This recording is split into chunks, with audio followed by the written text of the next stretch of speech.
Olá, seja bem-vindo ao canal GBF. Sou o professor Geraldo Barbosa em mais uma aula teórica de resistência dos materiais. Aula 27, flambagem. Até agora vimos que as condições de dimensionamento de um elemento estrutural são: primeira condição, a resistência da estrutura. A tensão normal tem que ser menor que a tensão admissível e a tensão cisalhante menor que a tensão admissível. Segunda condição para dimensionamento de elementos estruturais, deformação. A deformação tem que ser menor que a deformação admissível. E agora nós vamos ver uma terceira condição, a estabilidade. A figura 1 mostra um equilíbrio estável. Significa que, se deslocarmos esse corpo, ele volta sozinho para a posição original.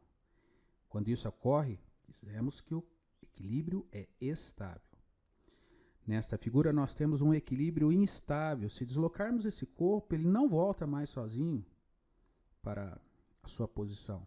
O equilíbrio é instável e aqui nós temos uma situação de equilíbrio indiferente.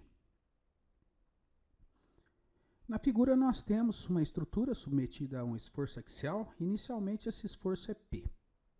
Se retirarmos esse esforço, a nossa estrutura volta ao sua forma original. Aqui ela está fazendo uma flecha aqui muito pequena, né? Mas nem coloquei. Mas se uma vez retirada a carga, ela volta ao seu tamanho original. Ou seja, ela está em equilíbrio estável. Perfeito. Se aumentarmos a carga, ela vai fletir. Mas se retirarmos a carga, ela vai voltar ao seu tamanho natural. Equilíbrio estável. E assim sucessivamente. Equilíbrio estável. Uma vez retirada a força, ela volta ao seu tamanho original. E estamos aumentando a carga. Equilíbrio estável. Esta situação é que se requer nas nossas estruturas. Equilíbrio estável. Só que chega um determinado momento que ela vai fletir, vai fazer uma curvinha e vai voltar. Só que se ultrapassar um determinado valor, ela vai encurvar e não vai voltar mais ao seu tamanho original. Isto ocorre quando a carga for maior que um valor crítico. Então, esse valor crítico é o maior valor possível da carga que eu aplico e a estrutura volta ao seu tamanho original, ou seja, permanece em equilíbrio estável. Aqui o equilíbrio já é instável e essa situação é indesejável. Essa encurvadura que está ocorrendo aqui na nossa estrutura nós chamamos de flambagem ou encurvadura. E ela ocorre em estruturas finas, onde a seção transversal é pequena comparado com o seu tamanho. Essas estruturas a gente chama de estruturas esbeltas. E para que isso ocorra, o esforço axial tem que ser de compressão. Olha uma foto num pilar aqui que ocorreu a flambagem, ó. Foto real, tá? Nós devemos evitar que isso ocorra. Observe como calcular essa carga crítica. Essa carga crítica é dada por essa equação chamada fórmula de Euler. E nós vamos demonstrar essa equação agora, a fórmula de Euler. Vamos pegar uma estrutura, um pilar biarticulado. Vamos fazer um corte nele aqui, ele está submetido a uma carga P. Olha os eixos da flecha e o eixo X. Ó. Onde fizemos um corte, colocamos um esforço normal e um momento fletor. Esse esforço normal também vale P, ó, porque tem que se anular, né? Está em equilíbrio. Somatório dos momentos tem que dar zero. Momento resultante tem que dar zero. Adotando o sentido anti-horário como positivo, e o momento em relação a essa extremidade aqui tem que ser zero. O momento da força P, ele é positivo, que em relação a esse ponto é sentido anti-horário. Vai ser P vezes a flecha, positivo. Esse momento aqui está no sentido horário, então ele é negativo. Menos M é igual a zero. Daqui a gente retira, conclui que o momento M é igual a P vezes F, a carga vezes a flecha. Positivo, se deu positivo, significa dizer que esse sentido que nós adotamos aqui está correto. Bom, agora nós vamos aplicar a equação da flecha. A derivada segunda da flecha na direção x é igual a m sobre i. Só que agora, cuidado. Este momento aqui é positivo ou negativo? Nós achamos positivo, mas esse positivo aqui é só para confirmar que está nesse sentido. Mas qual a convenção de sinal para o momento aqui, quando eu aplico a equação da flecha? A convenção de sinal é simples, olha só. Você está vendo aqui, ó? Formou a boca, né? A linha elástica, ó, formou a boca. E essa boca está no mesmo sentido do sentido positivo do eixo das flechas. Quando tiver, esse momento é positivo. Se tiver em sentido contrário, ele é negativo. Então veja que esse momento aqui, ele está fazendo a boca aqui na flecha, na linha elástica, né? Na viga. E essa boca está no sentido contrário ao sentido positivo da flecha. Então esse momento aqui, ele é negativo. Mas nós não achamos um valor positivo? Achamos, e o valor é só para confirmar que esse sentido aqui está correto. Agora, quando nós vamos usar essa equação, temos que usar uma outra convenção. Então, se a boca está no sentido contrário da flecha, sentido positivo da flecha, então esse momento é negativo. Então, nós temos que colocar aqui menos PF. Passando essa parcela para o primeiro membro, nós temos uma equação diferencial ordinária. Chamando P sobre EI de K ao quadrado, para simplificar assim, a resolução dessa equação ordinária. A equação característica dessa EDO é alfa ao quadrado mais K ao quadrado igual a zero. Resolvendo, o alfa ao quadrado é menos K ao quadrado, o alfa é mais ou menos raiz de K vezes I, solução imaginária. Quando nós temos uma equação diferencial ordinária com as soluções aqui imaginárias, a equação característica tem soluções imaginárias, a base vetorial para acharmos a resposta é F1 igual a cosseno de Kx e F2 igual a seno de Kx. O F1 é o Y, tá, gente? É a flecha. Então, essa aqui é a base vetorial. Logo, a solução vai ser uma combinação linear dessa base vetorial. A solução vai ser F, que é de flecha, né? A cosseno de Kx mais B seno de Kx. Precisamos achar agora os coeficientes A e B. Para acharmos os coeficientes, vamos aplicar as condições de contorno. Lembrando, a viga é biarticulada. Condição de contorno para quando x igual a zero, aqui, nessa extremidade aqui, a flecha é zero. Então, aqui, ó, quando x igual a zero, no lugar do x vou colocar zero, o f é zero. Então, fica zero igual a cosseno de zero mais b seno de zero. Seno de zero é zero, vezes b é zero. Cosseno de zero é 1. 1 vezes a, o a igual a zero. Descobrimos que o a igual a zero. Segunda condição de contorno, quando x igual a L, viga biarticulada, na outra extremidade a flecha também é zero. Então, no lugar do x eu vou colocar L, e no lugar do f eu vou colocar zero, então fica zero. O a já descobrimos que é zero, então isso aqui tudo vai dar zero. E no lugar do x vou colocar L. Então, b vezes seno de KL é igual a zero. O b nós sabemos que é zero, se o b, diferente de zero, porque se o b for zero, o f vai ser zero. Então, o b tem que ser diferente de zero. Resulta que o seno de KL, que é zero, para o resultado dar zero. Quando que a função seno é igual a zero? A função seno é igual a zero quando o argumento for um número inteiro de π. Número inteiro, ó, 1, 2, 3, etc. Então, se k vezes L é o número inteiro de π, vamos elevar ao quadrado. K ao quadrado vezes L ao quadrado é N ao quadrado vezes π ao quadrado.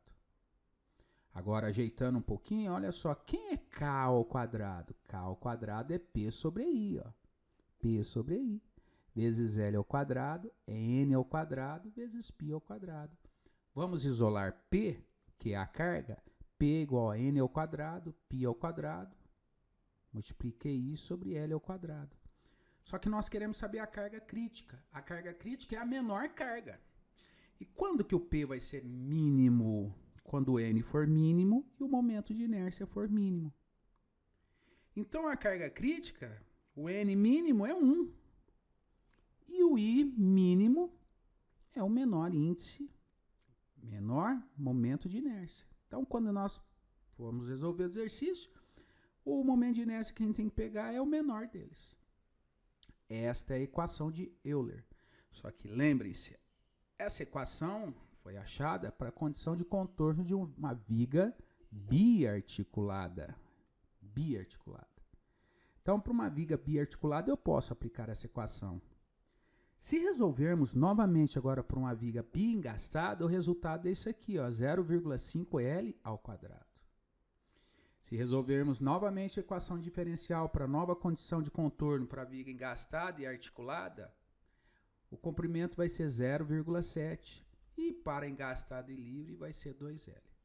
Reescrevendo a equação de Euler, podemos escrever assim, que a carga crítica é π² vezes Z vezes o I mínimo, e o L aqui nós chamaremos de L equivalente, que se for biarticulada é igual a L. Se for biengastada é meio de L. Se for engastada e articulada é 0,7L. Se for engastada e livre vai ser 2L. Assim, nós generalizamos a equação de Euler. Sabemos que a tensão é força sobre a área. Então, a tensão crítica vai ser a carga crítica sobre a área. Sabemos também que o momento de inércia dividido pela área é o chamado raio de giração ao quadrado. R é o raio de giração. E definimos coeficiente de esbeltez como sendo o comprimento L dividido por R. Então vamos pegar a primeira equação que demonstramos de Euler. A carga crítica, π² vezes Z vezes I dividido por L ao quadrado. Lembrando que esse I é o I mínimo e esse L é o L equivalente. Vai depender do tipo de viga que a gente está trabalhando. Vamos dividir essa equação, ambos os membros, pela área da seção transversal. Ambos os membros. Observe que essa parcela aqui, carga crítica sobre a área, vai me dar a tensão crítica. E essa parcela aqui, momento de inércia sobre a área, vai me dar o raio de giração ao quadrado. Então, teremos tensão crítica é igual a π² vezes Z sobre L ao quadrado, que multiplica o raio de giração ao quadrado. Arrumando esse raio de giração aqui, passando ele aqui para baixo, vai ficar L sobre R ao quadrado. E L sobre R é o coeficiente de esbeltez. Então, nós teremos que a tensão crítica é π² vezes Z sobre o coeficiente de esbeltez ao quadrado. Π ao quadrado é uma constante, E é uma constante. Então, nós temos que a tensão crítica é inversamente proporcional com o quadrado do coeficiente de esbeltez. Se construirmos um gráfico, o gráfico de duas grandezas inversamente proporcionais será uma hipérbole. Então, essa curva aqui está mostrando que a tensão é inversamente proporcional com o quadrado de esbeltez. Só que nós vamos desenhar essa curva até que a tensão atinja a tensão de escoamento do material. Quando isso acontece, nós temos um coeficiente de esbeltez aqui que a gente chama de crítico, limite. Qual o significado? Que se nós tivermos uma coluna onde o coeficiente de esbeltez for menor que esse coeficiente de esbeltez limite crítico, isso significa dizer que se essa viga falhar, vai falhar primeiro por escoamento do que por flambagem. Se tivermos um coeficiente de esbeltez menor que esse aqui, percebe? Primeiro vai ocorrer o escoamento do que a flambagem. Agora, se o coeficiente de esbeltez for maior que esse crítico, vai ocorrer primeiro a flambagem do que o escoamento. Então, muitas vezes é interessante você achar esse coeficiente de esbeltez aqui, que você vai saber se primeiro a viga vai, se falhar, vai falhar primeiro por escoamento ou por flambagem.